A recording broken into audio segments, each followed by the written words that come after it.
Zul Huzaimi, seorang legenda seni yang selama 46 tahun memilih berdiam dalam kesunyian, akhirnya memecahkan senyapnya dengan suara yang menggema penuh makna. Namanya bukan sekadar kenangan dalam lipatan sejarah hiburan Malaysia, melainkan sebuah simbol ketabahan, dedikasi, dan misteri yang terus menghantui imajinasi penggemar.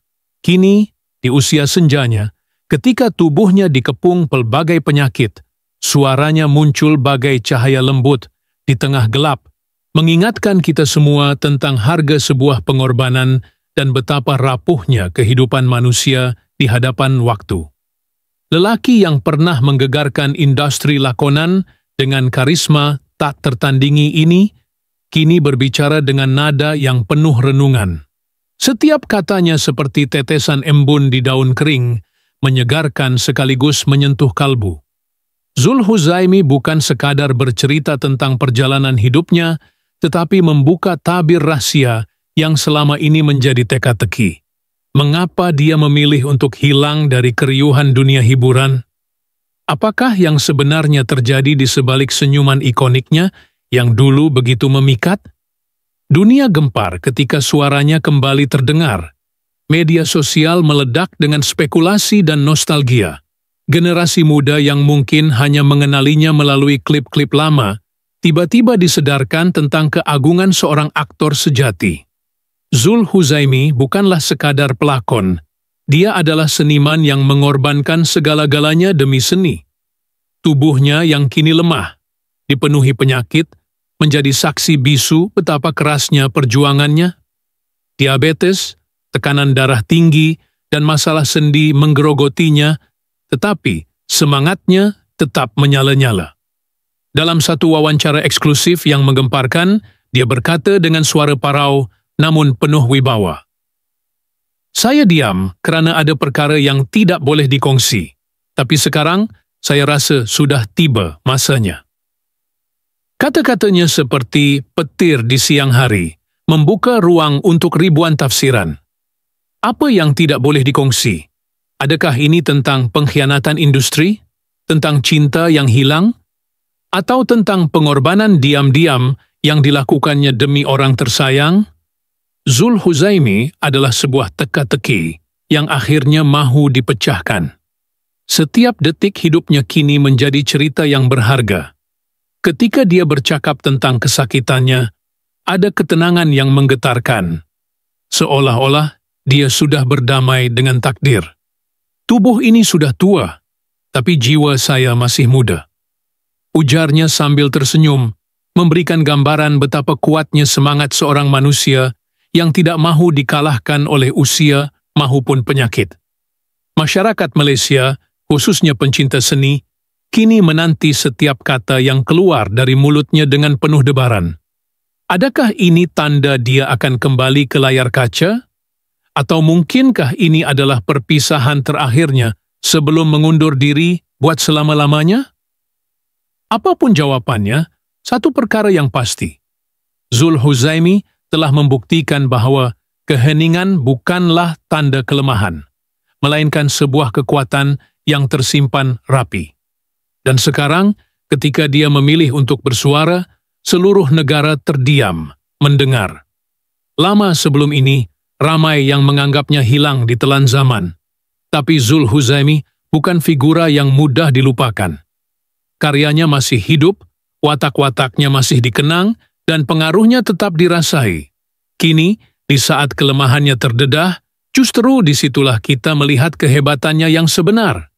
Seorang lelaki yang tidak takut untuk menunjukkan kelemahan, tetapi juga tidak pernah berhenti berjuang. Dunia mungkin berubah, industri hiburan mungkin sudah tidak sama seperti dulu, tetapi nama Zul Huzaimi tetap abadi. Dan sekarang, ketika dia akhirnya bersuara, kita semua diberi peluang untuk memahami legenda ini dengan lebih dalam. Setiap ceritanya adalah mutiara, setiap pengakuannya adalah sejarah. Dan kita, sebagai pendengar, hanya mampu terpaku, menghargai setiap detik yang diberikannya sebelum waktu mengambil apa yang masih tinggal. Inilah masanya untuk kita mengenali semula Zul Huzaimi. bukan sebagai simbol nostalgia, tetapi sebagai manusia yang penuh dengan cerita, pengorbanan, dan kebijaksanaan. Tubuhnya mungkin semakin rapuh, tetapi suaranya tetap kuat, mengisi ruang yang selama ini kosong. Dan kita semua, dengan penuh hormat, mendengar. Zul Huzaimi, namanya saja sudah membangkitkan 1000 kenangan, tetapi di sebalik kemasyhuran itu tersembunyi duka yang tidak terucap. Selama ini, dunia hanya melihat sisi glamour, seorang bintang layar perak. Tetapi tidak ramai yang tahu tentang pertempuran pribadinya yang sunyi. Di sebalik senyuman ikoniknya, tersimpan luka-luka lama yang tidak pernah benar-benar sembuh. Kehidupan Zul Huzaimi ibarat sebuah film tragis yang tidak pernah ditayangkan. Dia muncul sebagai pelakon muda berbakat, meraih kemasyhuran dengan cepat, tetapi kemudian perlahan-lahan menghilang tanpa penjelasan. Ada yang mengatakan dia kecewa dengan industri, ada yang berbisik tentang cinta yang gagal, tetapi tiada siapa yang benar-benar tahu. Yang pasti, Zul memilih untuk membawa rahasianya sendiri, menyimpan segala kesakitan di sebalik tabir diamnya. Ketika dia akhirnya bersuara setelah 46 tahun, barulah terungkap betapa pahitnya perjalanannya. Saya tidak hilang kerana saya mahu, katanya dalam satu wawancara yang mengharukan. Tapi kerana kadang-kadang, diam adalah satu-satunya cara untuk bertahan. Kata-katanya seperti pisau yang menikam, membuka luka lama yang selama ini dibiarkan berdarah dalam senyap. Ternyata, di sebalik kegemilangannya, Zul sebenarnya seorang yang sangat pemalu dan introvert. Dunia hiburan yang penuh dengan glamour dan gosip adalah sesuatu yang asing baginya. Dia lebih selesa berada di belakang tabir, jauh dari sorotan kamera. Namun, nasib membawanya ke puncak, dan dia tidak punya pilihan selain menerimanya. Setiap kali saya tersenyum di khalayak ramai, sebenarnya hati saya menangis, akunya. Kontradiksi inilah yang membentuk hidupnya. Seorang bintang yang bersinar terang, tetapi jiwa yang selalu merindukan kesendirian. Tidak hanya itu, kehidupan pribadinya juga dipenuhi kepahitan. Hubungannya dengan keluarga renggang, cinta-cintanya gagal, dan kepercayaannya terhadap manusia perlahan-lahan terkikis. Dia pernah mencoba untuk mempercayai seseorang, tetapi akhirnya dikhianati. Dia pernah mencintai, tetapi cintanya berakhir dengan kehancuran. Semua ini membuatnya semakin tenggelam dalam kesunyian, memilih untuk melarikan diri daripada terus terluka. Kini, di usia tuanya, ketika penyakit-penyakit mulai menggerogoti tubuhnya, dia akhirnya berani bercerita. Mungkin kerana dia sudah tidak ada apa-apa lagi untuk disembunyikan. Mungkin juga kerana dia mahu dunia tahu bahwa di sebalik setiap legenda ada kisah manusia biasa yang penuh dengan kelemahan dan kesakitan. Saya tidak menyesal, katanya dengan tenang. Tapi saya mahu orang faham bahawa di sebalik semua nama besar, ada manusia yang juga punya hati. Dan ketika dia berkata begitu, semua orang terdiam. Kerana akhirnya, mereka menyadari bahawa Zul Huzaimi bukan sekadar pelakon, dia adalah manusia yang telah melalui segala-galanya. Dan kini, dengan segala keberaniannya, dia memilih untuk tidak lagi bersembunyi. Kisahnya adalah pengajaran tentang harga sebuah kemasyhuran, tentang betapa sunyinya perjalanan seorang legenda, dan tentang kekuatan untuk bangkit walaupun seluruh dunia tidak memahami. Dan sekarang, setelah sekian lama, Zul Huzaimi akhirnya bebas. Bebas dari rahasia, bebas dari kepura-puraan, dan yang paling penting, bebas untuk menjadi dirinya sendiri. Dengan tangan yang sedikit bergetar akibat komplikasi diabetes, Zul Huzaimi memegang secawan kopi O yang sudah separuh dingin. Di teras rumah usangnya yang dipenuhi kenangan, bayang-bayang senja melukis garis-garis kesepian di wajahnya yang berkerut. Setiap tarikan nafasnya terdengar berat. Bukan hanya karena usia, tapi karena beban yang dipikulnya terlalu lama. Di sudut ruang tamu yang redup, terpampang foto-foto lama. Dalam bingkai usang, gambar dirinya muda, gagah berdiri di samping rakan-rakan seangkatannya yang kini sudah tiada. Wajah-wajah dalam foto itu tersenyum riang, tapi siapa sangka di balik senyuman itu tersimpan cerita-cerita pahit yang tak terungkap? Matanya yang kabur kerana katarak seakan-akan masih dapat melihat bayangan masa lalu di setiap sudut rumah itu. Bau ubat-ubatan yang tertumpuk di meja sisi bercampur dengan wangi minyak angin menciptakan atmosfera pilu yang menyayat hati. Dulu, waktu orang puji saya di pentas, saya rasa seperti raja. Bisiknya pada udara kosong, sementara jarinya yang berbintik-bintik usia mengusap permukaan foto yang sudah kusam. Tapi balik ke bilik hotel sendirian, saya hanya seorang lelaki yang takut akan kegelapan. Suaranya pecah ketika mengingat malam-malam sunyi di kamar hotel asing, di mana satu-satunya teman adalah botol minuman dan bayangan sendiri di cermin. Industri yang memujanya di siang hari, meninggalkannya sendirian di malam hari. Dia pernah mencuba melarikan diri dengan berpesta, tapi akhirnya menyadari bahwa sorak-sorai orang ramai hanya sekadar bunyi kosong yang tidak pernah memenuhi kekosongan dalam hatinya.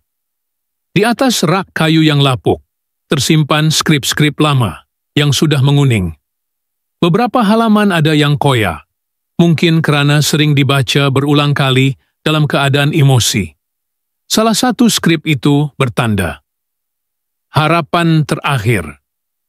Projek terakhirnya sebelum menghilang, projek yang gagal kerana konflik dengan penerbit, konflik yang akhirnya memutuskan hubungannya dengan dunia seni selama-lamanya. "Mereka mahu saya jadi hero, tapi saya hanya mahu jadi manusia," katanya sambil memandang jauh keluar jendela di mana hujan mulai turun dengan perlahan. Rintik-rintik air di kaca jendela seperti air matanya yang tak pernah jatuh, tertahan oleh kebanggaan seorang lelaki yang terlalu lama memakai topeng kekuatan. Di lantai atas terdengar bunyi batuk kering dari bilik tidur. Istrinya, yang juga uzur, adalah satu-satunya orang yang masih bersamanya setelah segalanya berlalu. Walaupun jarang bercakap, kehadiran wanita itu adalah pengikat terakhirnya pada dunia nyata. Kadang-kadang, di tengah malam, Zul akan terbangun dan mendapati dirinya memandang langit-langit bilik, memikirkan semua pilihan hidupnya, dan bertanya apakah dia sudah melakukan yang terbaik. Angin malam yang masuk dari celah-celah jendela yang tidak tertutup rapat membawa aroma tanah basah. Bau itu mengingatkannya pada kampung halamannya di Kedah, di mana dulu dia sering bermain di sawah tanpa beban, masa di mana hidupnya masih sederhana, sebelum glamour dan populariti merenggut kedamaiannya. "Kalau saya boleh pilih lagi," ujarnya, tapi tidak menyambung. Mungkin kerana dia tahu hidup bukanlah tentang pilihan, tapi tentang menghadapi akibat dari setiap langkah yang sudah diambil.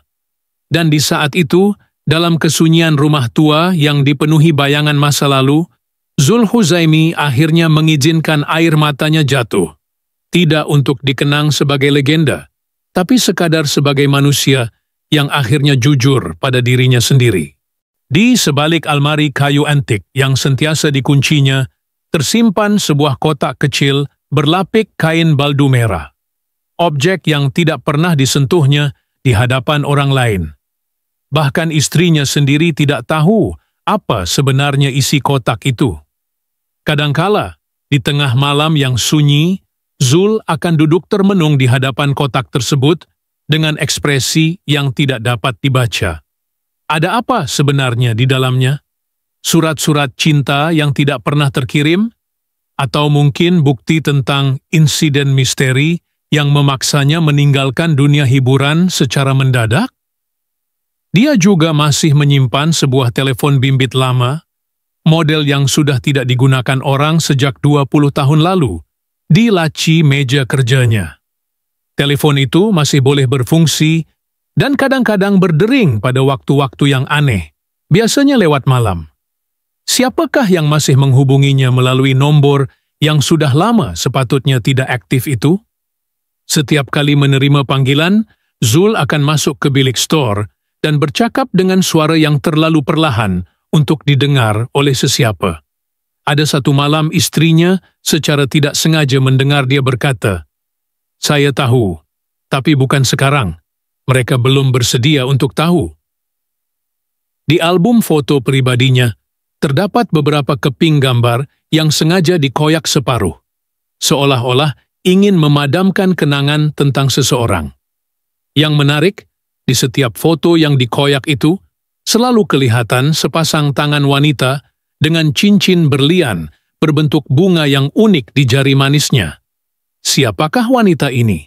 Mengapa Zul begitu beria-ia ingin melupakan kewujudannya? Apakah kaitannya dengan keputusan drastiknya untuk meninggalkan kemasyhuran? Yang lebih pelik lagi, setiap kali bulan Ogos tiba, Zul akan menghilang selama 3 hari tanpa penjelasan. Dia akan pulang dengan mata merah dan bau asap kemenyan yang melekat pada bajunya. Ketika ditanya, dia hanya akan menggeleng dan berkata, "Ada perkara yang perlu diselesaikan." Tahun lalu, seorang jiran ternampak dia mengunjungi sebuah kubur tanpa nama di perkuburan lama di Ipoh. Kubur yang tidak tercatat dalam mana-mana dokumen rasmi. Di dinding studio rumahnya yang jarang dimasuki orang, terdapat lukisan abstrak yang sangat besar dilukis dengan warna-warna gelap.